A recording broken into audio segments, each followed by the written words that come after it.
మొదటి ప్రేమలో ఒక ప్యూరిటీ ఉంటుంది, నిజాయితీ ఉంటుంది. ఆ తర్వాత వచ్చే ప్రేమలన్నీ మొదటి ప్రేమ ఒక్కటే నిజమైతే అందరి కథలు తల్లి ప్రేమ దగ్గరే అయిపోవాలి కదండి.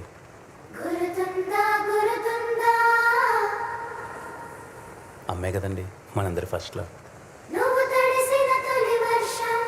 చరిత్రలో ఎన్నో గొప్ప ప్రేమ కథలు ఉన్నాయి.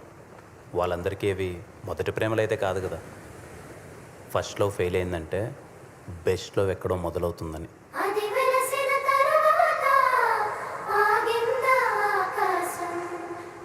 ఒకే చోట కదలకుండా కూర్చుంటే కాసేపు తర్వాత కాలు కూడా తిమిరెక్కుద్ది. మనసు కూడా అంతేనండి. ఒక్కసారి కదిపి చూడండి, మెల్లగా అడుగులేస్తూ అదే పరిగెడుతుంది. అంతేగాని వాడెవడో తొలి ప్రేమ, నా సమాధి, బొచ్చు భోషణం అంటే దాన్ని పట్టుకొని కూర్చుంటారేంటండి? అలా అయితే నేను చాలా చెప్తా. ఏమని? తొలి ప్రేమ